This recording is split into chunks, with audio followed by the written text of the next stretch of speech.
Thank you to Surfshark for sponsoring today's video. Gen Z Millennials, I have a question. Are we flaky? I thought it was just a me thing, right? I thought I was just noticing that people don't show up as much for people anymore. That it seems like we're all tired, we're all busy, that under late stage capitalism, we all gotta go to work and be devastated about it. Speaking of which, thank you to Surfshark for sponsoring today's video. Y'all know how I feel about having to juck and shy for corporate. Y'all know. But the bills gotta get paid, so let's do it. But for real, it seems like lots and lots of the girls are noticing, and you know, TikTok is the new social barometer for everything, so lots of the girls on the TikTok are noticing that people are flaking out. And not just flaking out like, oh, we were supposed to get brunch and they canceled last minute. Oh, we were supposed to go to the movies and they canceled last minute. Oh, I had a baby shower that I invited them to months ago and they canceled last minute. Wild. It seems like the girls flake all the time. So I want to talk about it. Is it a generational thing? Is it, you know, we've never had to experience a time where all the shit is bad in the world? Yes. And we get access to it 24/7 with the little things in our pockets. And what does it really take to build some sort of community? And what does community mean to you? We need to understand the operational, I haven't said that word in a while, the operational definition of what the word community is so that we can all be in the same understanding. At least in this corner of the internet. So let's get into it. My name's Khadija. This is Chaotic Viewing. Ding. As y'all know, I have a lot of videos that I've been working on, and a lot of that video research comes from having to watch things. And since I'm trying not to use certain streaming services, I have been trying to figure out ways to watch things that I can't get in my region. And that's where Surfshark comes in. Longtime supporter of the channel, and now both channels. Surfshark is a VPN that helps conceal your IP address, helps you change what part of the world you're in so you can watch all the things, which is what I mostly use it for. It has malware protection. You can protect multiple devices at once. It gives you data breach alerts, which I have found useful, especially when I'm on my phone. I'm like, ooh, this website looks a little sketchy. Okay, thanks, boo. Thanks, Surfshark. And you can just download it and put it in a little tab in your little browser, and then you just click it and turn it on or off or pause it or whatever. I've been using it for years. Surfshark's great. So if you'd like to try Surfshark, click the link in my description or in the pinned comment below, or just go to surfshark.com/chaotic to get 4 extra months for free. Thanks so much to Surfshark for sponsoring today's video. Let's get back to it. I was gonna blow a kiss and then I was just like, anyway, bye. Wait, I'm getting blurry, hold on. Okay, it looks like it's in focus. What are you eating, Tony? Did not correct. Key. I'm just playing, I'm not gonna kill him. Anyway. Can you get back to the video? It is Chaotic Viewing. Ding. No, the crab like money. This is a problem. Run. I can't tell you how many people have literally sent me a text message an hour before my baby shower letting me know they can't make it. An RSVP event where reminders were sent a week ahead, a day ahead. The only people to cancel on me an hour before my baby shower were Millennials and Gen Z. Yes. People my parents' age drove in hours or flew in from other states. It really is an us problem, and I'm not trying to call us out. I'm just trying to like call us in real quick. What's going on? The video of Bria crying an hour before her baby shower because people were texting her to let her know that they would not be able to make it made me feel so bad, and is really an indicator of the fact that social contracts are just being broken left and right. There is no sense of responsibility towards one another anymore.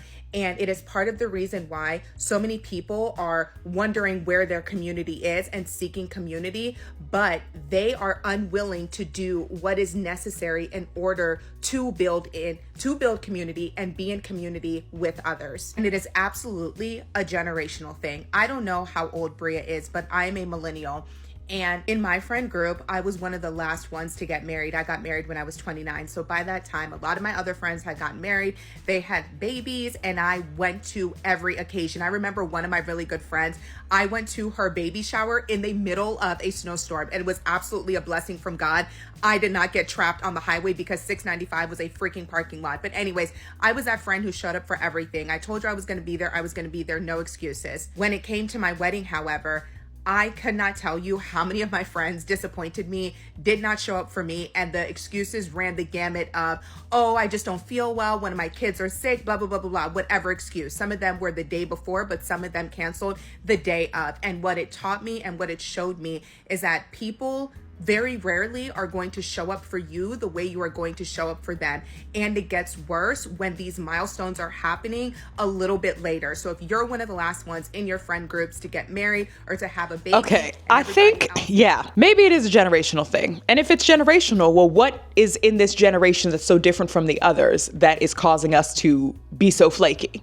Convenience, for one. We live in a time of convenience culture. It is very convenient to do a lot of things. I'm not an anthropologist, I'm not, all that stuff. But technology has advanced so much. People used to have to wash dishes with their hands. People still do. You know what? Scratch this. I'm gonna think of a better example.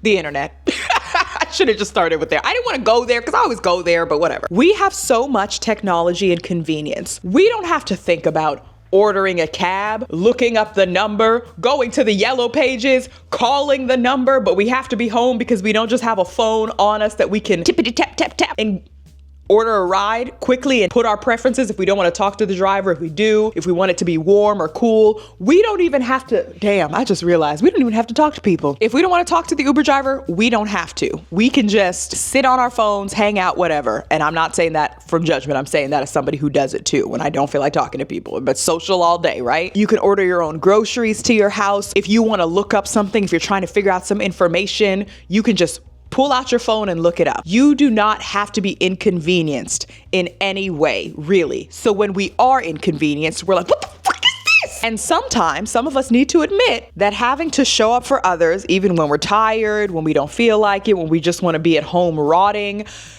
is inconvenient. Even if you love the people, right? For some of us, it feels inconvenient. I'm not done. Before you start typing, this video's not done. Can I finish? Can I finish?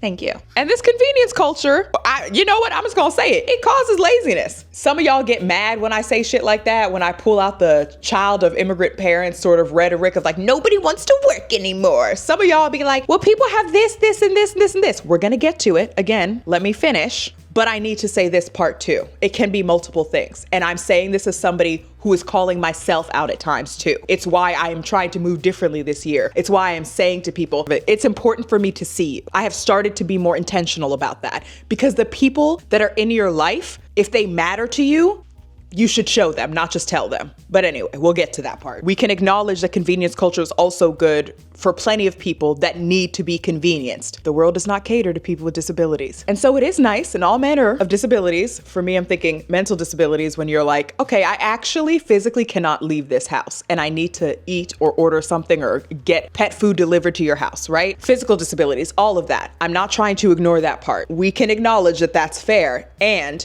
that it has made the rest of us and a lot of us a lot more lazy. It's made all of us more lazy. Because even if you are convenienced, there were times in history where people haven't had the luxuries that we've had and still have a lot of the same issues, physically, mentally, all the things. And we, as a generation, I'm just gonna say it, in this part of the world, we really like to lean into our excuses before we will stop and interrogate. And I know that because we get very activated and emotional and respond. But Gen Z and millennials kind of really have this I gotta put me first energy, not just from this convenience culture, but just in general. We are our priority. We use our therapy speak. We use all sorts of language to excuse ourselves when we want to be selfish, when we want to just be like, listen, you have to put you first, self-care, blah, blah, blah, blah, blah. Yeah, I know I agreed to be there for the meeting, but for you to get upset with me for not showing up really feels like codependency. The therapy speak, you can bail on things last minute. Hey, I can't come to your birthday tonight. I need to honor my personal boundaries and conserve my emotional bandwidth. I'm at capacity right now. Oh my god, of course. Protect your peace, girl. You can't pour from an empty cup, which is true. You need to take your time. You need to take time for yourself. I am a firm believer in that. I love my alone time. However, it can't be all the time because then otherwise it's not self-care or your treat to yourself. It's just something you do all the time. It's just literally you caring about yourself and your comfort over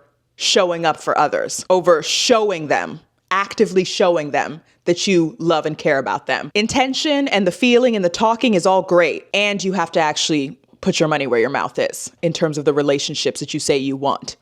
But let's hear both sides real quick. Let's hear both sides, because I understand Gen Z and millennials. I understand our points sometimes of why it can be hard to keep up with people, to show up, XYZ. Listen, the internet giveth and she taketh away. And I don't think we were meant to have this much access to people's thoughts, feelings, and general tomfoolery all day, every day, because it's addicting and it's like the town square always. And like humans, we get bored very easily and constantly like to be entertained. We need something to do, which is why I always, side note, argue for universal basic income, because I'm just like, people act like people are gonna be lazy. Maybe some people are, yes, but a lot of people can't just sit around and do absolutely nothing. They're gonna wanna do something. People are gonna try to contribute somehow. They'll just have more time to contribute and do stuff because they won't be working jobs that make them wanna kill themselves. Speaking of, girl, a lot of us are real sad. A lot of us are real, what the fuck is going on this day, on this earth, in this universe, and why do I have to see it? Why the fuck I gotta witness this shit? Las Welt. But truly, why?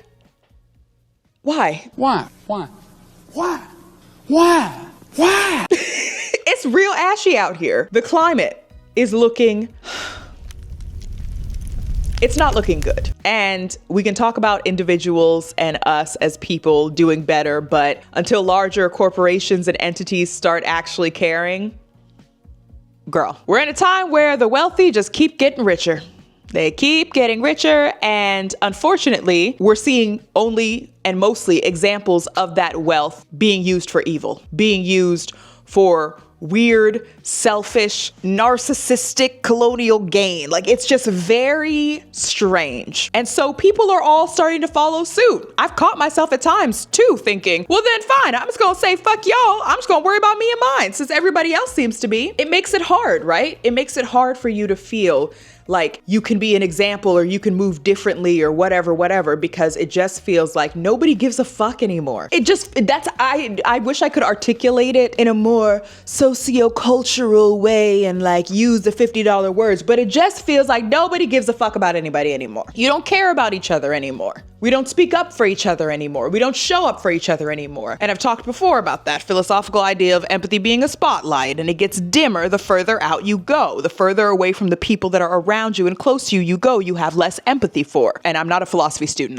I'm very casual. So that's why I'm throwing these things out, because they're people that I've casually read that I like. So don't come here looking for a dissertation. Do I look like Philosophy Tube? Y'all go talk to Abigail. Anyway, the people that are distant from us in space, aka the people that are in different parts of the world that we'll never see, meet, or speak to, it's harder to have empathy for. Even if we do have empathy for them, it's not going to be as strong as the empathy we have for those closest to us, the ones that we know, right? That's not a judgment or anything. That's just, let that just hover in the air for a bit. We don't have to have a reaction to it immediately. Just let it marinate. And then people that are distant from us in time. And this is when I always think about the environment. And if you want to learn about those two things that I said, Todd May has a really great book called A Decent Life. I really like it. His philosophy of trying to unpack, how do you deal with just being in this world and trying to be a decent human being? And you might not agree with all the stuff that he says or think it's too wishy-washy, whatever, but I found that it was very interesting and made me reflect. So anyway, people that are distant from us in time, the people that we will never meet, future generations, we don't have as much empathy for those people because it's hard for us to even conceive of those people that don't even exist yet. So it makes it then harder for a lot of us to have more compassion and empathy in the world when we're seeing more examples of people just throwing that shit away, not giving a fuck. And it makes it hard for you as a person to feel like, well, then why the fuck should I care? Why? And I'm going to be honest with y'all, I be like that too sometimes. But I said sometimes because it can't be where I live. Because deep down, me as a person, I want to help people. I don't know what that looks like. I don't always do it right. And I might not want to help all the people because there's some people I can't help or don't want my help, or I don't want to help. So I should say I like to help people as best I can. A lot of us really care, I believe. I would like to believe. Human beings have a great capacity to care for each other, to show up for each other, whether that's for our own egos or for other people or a mix of both. We have a great capacity to do that. We show up for each other. And when it feels like we can't show up for enough people when it feels like everything's wrong in the world every 2 seconds and it's always some bullshit and you're feeling stretched and stretched and stretched and your compassion is feeling stretched and stretched and stretched and you're working all the time and you're exhausted and you're physically and mentally and emotionally feeling stretched and stretched and stretched. How do you show up for something as frivolous as a wedding when weddings don't even matter anymore? When marriages are just the man trying to get you to commit and tie down to somebody and have children because we need labor for the workforce. And it's real hard to start a revolution if you got babies at home. Yeah, you're not going to be out there lighting shit on fire and being sent to jail unless you have a good community of people around y'all that can take care of the kids. And 5 of us go out and we are doing the stomping and the radical protesting, the radical things of because peaceful protests don't do shit. What? Who said that? Who said that? God. Sorry, YouTube. I don't know what is going on. There's like a ghost in my house or something. Anyway, if you have children and babies and shit at home and you don't have a community of people, you organize whatever to take turns babysitting while some of y'all and have bail on standby and all that shit, you're not going down to the protest, down to the whatever to fight. It's a lot easier to control people when you control their lives. When you tell them what they should and shouldn't do with their lives and try to guilt them with religion and then bear them down with capitalism. You know, we don't have to do that. This is the second channel. We don't have to do all that. Anyway, but it's there. A lot of us are fucking exhausted, stressed, tired, weddings, even having another baby. It just all seems, at least to me, it's not even just depressed, tired. It's existential exhaustion. It is an exhaustion with life and living. And that's how I feel. Some of y'all might feel the same way too. That's why I'm articulating it. And what happens when you feel that way? You don't even want to show up for your own life. Like, bro, I wake up sometimes and I'm like, God damn. Oh, again? I'm serious. I got a death tarot card tattooed right here, girl. I've been trying to make my peace with that shit for a long time because sometimes it just feels like it's too much. Existential exhaustion, socioeconomic exhaustion. That's the other side's part of it, right? Because I do feel like we should acknowledge that it does make it hard to show up for people when you feel exhausted. And I'm not saying that there are some capitalists in a room somewhere going, yes, we'll make them all tired and exhausted. Yes, we'll this, that, and the other. Yes. Not necessarily that intentionally malicious, but these are the effects, right? But what does it really take to build a sort of community? What does that even mean? For me, how I define community, people that I feel I am in community with, it's a few different levels. There's my immediate community, kind of like my immediate family, and that includes the people that are closest to me, the people that I talk to on a regular basis, the people that I see on a regular basis, the people that are the homies. That's the gang, that's the crew, and sometimes I'm closer with some of them than others. Sometimes others are kind of on the periphery a little bit more because we're, again, distant from each other in space, live in different parts of the world. You're a lot busier. It's harder when you're not immediately around your buddies and your friends, and that goes for family too, right? But for the most part, it's still that same core group of people. That's my core community. And then we go to the outer layer, and I think about the area that I live in, the immediate area that I live in Montreal. How do I show up there? What does it look like to? And how often do I? I'm gonna be honest, I don't show up for as much, but I do still try to show up. An example, when McGill students were doing an encampment here, I went to the first day, dropped off some water bottles. A lot of people were doing that. And then asked what else they needed. And there were people that lived in my area that had like a group that were organizing stuff, and they drove. I don't drive. So I had a couple tarps and I had a battery, like a big battery thing and stuff. So I was like, oh, let me donate that. They coordinated to have someone come pick it up from my house and drop it off and all that other stuff, right? I didn't stay at the encampment, but I wanted to support it. That was another community way. And there are other community ways that I've been trying to figure out. Something my dad does that I really want to be doing more of, that I have not done, I'll be honest, but want to be doing more of. He volunteers at soup kitchens, all this sort of stuff. And I've told y'all on the main channel, my dad is a very religious man, and he's the reason I believe that there are religious people out there that are not corrupt and evil beings, because he really does try to live by the 5 pillars of Islam, and one of them is charity. You have to donate a certain percentage of your money to charity, not some interest, tax write-off, whatever, but actually give it away. It's not coming back to you. Give it away and like show up in that way, right? So for him, it means volunteering, and he's getting older. He has a bit more time. So like that's what he likes to do. To me, that's very inspiring because it's like, that's his community area. He does that in that city. Or in LA right now, horrible circumstance, but people are showing up for each other. Some people are cooking for the firefighters out there, donating clothes, volunteering at these centers. That's your immediate community. That's the other layer. I haven't thought enough about this to articulate my thoughts further about the outer community. Stay tuned.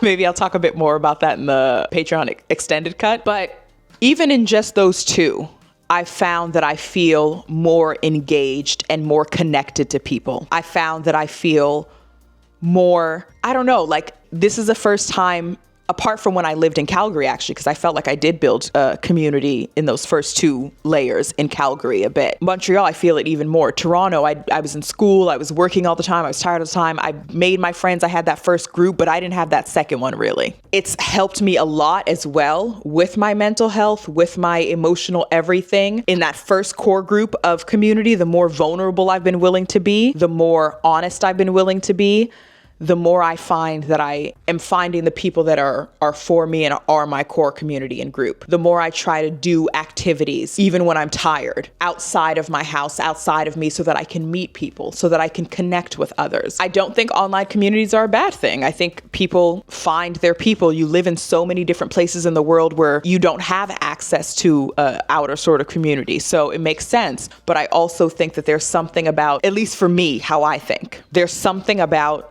showing up with people, having fun with people. I went to see Baby Girl with a few friends that are new friends that I met at a Christmas party, and we're becoming closer friends, and we've made like the intention to hang out, and the weather was fucking miserable that day. Oh my God. The time we'd hung out before, it was also miserable. And it was just funny because I was like, wow, we all really just choose to hang out on the worst days. And one of them was gonna maybe cancel last minute and then decided not to and showed up, and we had such a good time, even though the movie sucked and was very strange, but like we had a wonderful time. And I went home just thinking, wow, I'm so glad I actually got up and went out instead of staying home, instead of knowing, yeah, I'm exhausted, I'm tired. Right now I'm training for a show, I'm working, I'm doing a bunch of stuff. I'm tired, it's fair. But if I want to have people in my life, I have to be willing to go out and do things even when I'm tired, because once I'm there, it's actually a good time. It's actually fun. I'm actually having a wonderful time with these people. But it's the thinking about it and the leading up to it that can be exhausting. It's the convenience of getting to just stay at home and scroll instead of the inconvenience of putting on my boots and my shoes and my jacket in this shitty winter weather, getting on the bus, going to whatever stop, walking around. Like it's definitely more convenient to stay at home and chill.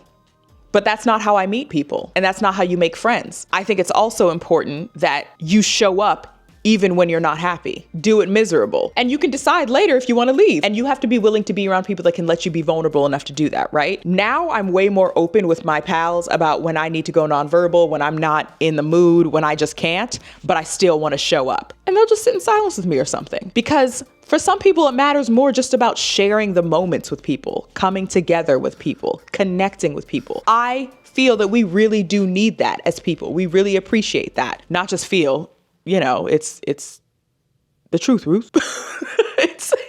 We need community. We need people. And if we're not willing to be vulnerable and open, try new hobbies, try things that are a little weird, be honest about our feelings and emotions with people, go through trial and error of finding and developing friendships and maybe having them fall away or thinking you were closer to people than you actually are. If you're not willing to be vulnerable and put yourself out there and commit to trying to develop these things, these friendships, this muscle of friendship, of relationships to others, then how can you expect it to happen?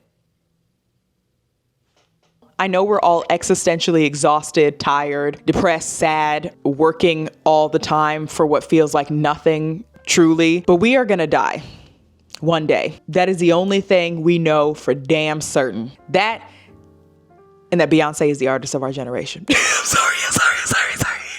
I'll be serious. But we know that we are going to die. And yet we spend so much of our time thinking in these limited ways about how we're allowed to live our lives, what we're allowed to do. Who said it? Who said it? Do what you fucking want to. God, I'm going to say to an extent, because the people that I'm really talking to are not the radical right folks that are out here like, oh, racism, then fuck yeah. No, I'm not talking about that shit. It is exhausting and you have to work to live. And I live in the real world, so I get it. I'm doing shit that I don't like because I have to work to live. And I'm trying to make intentional steps in other directions so that I can do less of the shit I don't want to, not just in a work, financial, whatever way, but also in life. You are allowed to develop hobbies in your 30s, 40s, 50s. You're allowed to change your mind in your 30s, 40s, 50s. You're allowed to do whatever the fuck you want. And you're allowed to do it in a spiteful, shitty mood too, because the practice is what it's about. Practicing something until it becomes a muscle that is developed. That's my favorite. The knowing is only rumor till it lives in the muscle. You can know something, but until it lives in the muscle, it's only rumor. It's only half true. It's obscure truth. We don't have the fullness of the story, the fullness we could get. I know my friends love me, but it's only rumor until I really see them showing up for me, and vice versa. You have to just keep practicing. It's not comfortable, it's ashy, but it's that or live a life where you're working for somebody else, making them wealthier and wealthier. And not everybody wants to be an entrepreneur, so that's fine, but living a life where you're doing things that you were told you were supposed to do and supposed to want, never questioned, never thought to ask, well, what exactly do I want and how do I show up for me and therefore others? And then you look up one day and you are on death's door, if you're lucky to know that you're dying, versus some horrific accident or something crazy happening. If you're lucky to know that you're dying, you wake up one day and then it's a wrap. And even though this plane of existence was ashy and irritating, you spent it doing things that you thought you were supposed to do for other people instead of doing what you wanted to do and showing up for the people that you love and care about. We're not here that long. Why am I getting emotional? But I don't care. This is me being vulnerable with y'all, my online community. We're not here that long. And those around us aren't either. And it's not to say, forgive people, forget, move on, build community. No, I'm saying this to say it's important to find people that make you feel seen and heard and connected to, and that you can do the same for. It's important to find people that you can give space to and be a space and have space given to you. It's important that you find people that you can just be yourself around and not feel shitty about yourself. You know? And it's important that you show up for those people and they show up for you, because all this other shit can go away. But even if those people or you go away, the feeling still remains. Interstellar love is the only thing that can cross dimensions like time. But it's true. I never gotta let the tears fall. You never let the tears fall. You just gotta tuck them right back there. Anyway.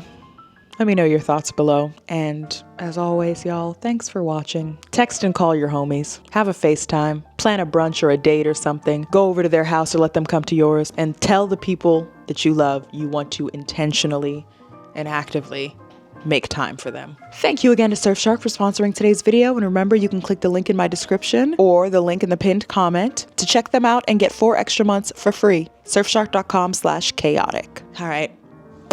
Bye. Tony. Oh, so now you want to answer your name. I don't know why me and Tony are beefing today. He didn't do anything wrong. Tony, come here. Why are you running? Like, why is he running? You want to sit here and talk to the girls? Hey everybody, what's up? It's Tony. Let me get my mic, hold on. Oh, something I haven't scratched up yet? Let me fuck this shit up. Look at this young man. Yeah, get you in there. Ow. Okay, let's get you see what happens. What are you doing today, Ellen? Well, obviously you're editing. Are you getting ready for your move? You can't even answer me. It should be a response in the, like, one of the edits. That could be funny. Oh wait, you probably can't even hear me because I'm mic. I was like sitting on the mic. I was asking you all these questions. Damn. I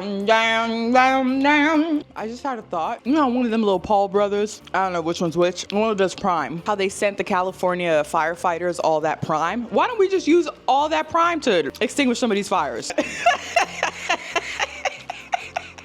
Sorry, I'm not trying to laugh at the fires. That's not a funny thing. I'm not trying to laugh at that. Anyway. I rock rough and tough with my Afro puff. Hey, rock on with your best self. It's giving very 70s. I might have poofed it out a bit too much. Uh-oh. Uh-oh.